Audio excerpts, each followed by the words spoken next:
Well, good Shabbos, Shabbat Shalom, and welcome once again. And once again, it is our privilege to spend some time with a great teacher of Torah, with Rabbi Hillel Silverman.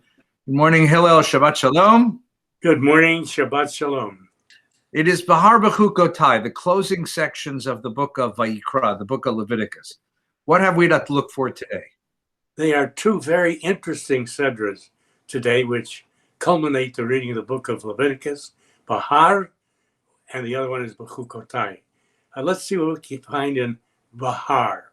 We find some very, very important words. Proclaim liberty throughout the land to all the inhabitants thereof. Ukratem dror ba'aretz. And of course, these words were very, very appropriate for the revolution in the United States. They are words of liberty and freedom. These words are inscribed on the Liberty Bell in Philadelphia. The founding fathers of our country, Christians, knew their Bible and knew this passage. Proclaim liberty throughout the land.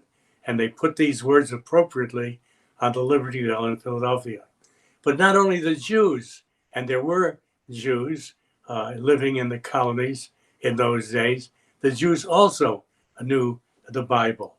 And the Jews also referred this to England and to the rebellion against Great Britain. The Stamp Act, the taxation without representation, the Jewish Tea Party, and there were Jews. And the Jews also knew this passage. As a matter of fact, they were officers and were also infantry in the army. And the story goes, and it must be true, of one Jew who was captured by the British and in captivity was fed only pork products. He had nothing to eat, but his fellow prisoners provided him with food. And of course, during the days of the American Revolution, there was Chaim Salomon, who was the financier of the revolution against England and died, incidentally, penniless.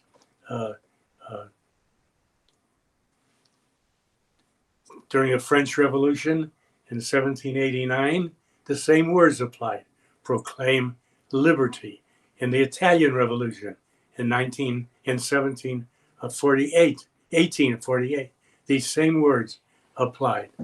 The bottom line is that this verse from Leviticus has nothing to do with revolution. It has nothing to do with battle for freedom and for liberty. It is something completely different. The words concern the Jubilee year and the 50th year, called Yovel, which means ram's horn.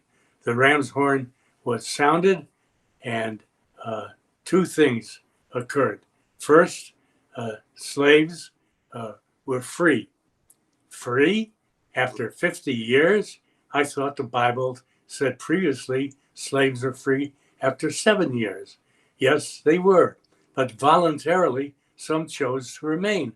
Ahavti et ashtiva banai. I like here in slavery, and I want to remain. And so that's the first thing that occurred during the Jubilee year.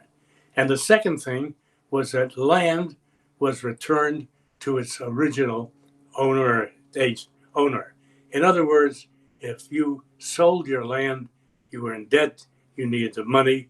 After 50 years, it was returned to you. And also, it was a form of taking care of the land. You did not plant the same crops on land conservation.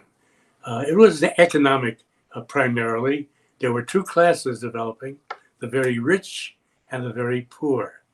And this way, they achieved a fresh start. Your land would be returned to your owner, original owner. And also, the rabbis compare this to the Sabbath for man. Just as every 7 years, the land rested 7 years times 7, 49, and the Jubilee. I think the Hebrew is quite interesting. Ukratem dror ba'aretz l'chol yoshreha. Proclaim liberty unto the land for all of the inhabitants thereof. Now, in the original Hebrew, you have 5 words. In the Hebrew English translation, you have 12. It's called the King James translation, and on occasion, the English translation does justice to the Hebrew. A good example is another verse from the Bible: "The Lord is my shepherd; I shall not want." 12 words. The Hebrew Adonai ro'i lo echsor. The Hebrew in 4 words accomplishes what the English translation does in 12. Proclaim liberty, deror, throughout the land. The Hebrew is deror. It means liberty. What does deror mean? According to Rabbi Ibn Ezra, dror was the swallow, a bird. And in captivity, the swallow would cry. Liberty, you cry when you are oppressed. Rashi says it comes from the word dor, which means generation. Dor holech, v'dor ba. A generation goes and a generation comes. Generations will continue to live if we do the proper thing by those who own a land. Another interpretation is dwell, a doer. That's what liberty is. If you are free to dwell where you would like to dwell, if you are free to live your country and somewhere else. So much for the first reading Torah reading today, which is Bahar. The second is Chukotai. If you follow my words, you will be blessed. And if you do not, you will be cursed. This is called the Chukotai. And the curses are absolutely terrible. And therefore, the reader of the Torah this morning will read it in a very low voice and read it very quickly. You don't want to give the Satan, any ideas of more afflictions for those who are oppressed. As a matter of fact, you will not even award the aliyah, being called to the Torah, to any member of the congregation, but only to the Baal Koreh, to the one who reads. We shouldn't inflict this on anyone else. And a list of the diseases are unbelievable. There is disease, all manner of diseases. There is famine, there is drought, there is poverty. The enemies are taking over. The Jew goes into exile. His children, in cannibalism, are eaten by their parents. But there is one verse that I want to concentrate on. Kol ale nidav. The sound of a driven reef will pursue you. Now in the wintertime, as the leaves may fall off the sea and the wind wafts them, the leaf crackles. Not a bright, not a heavy, not a very important sound. A sounds very soft sound. Kol ale nidav. The sound of a driven leaf. You will flee when no one chases you. How is it possible to compare this curse, you will flee before a different leaf, with some of the other curses of terrible drought and famine and devastation? Many plagues will pursue you. These are the curses of the imagination. And this oftentimes occurs. You feel you are pursued and no one is chasing you. The hypochondriac who feels that he has all kinds of afflictions. Or another example is the fear of death, your own death or the death of your beloved.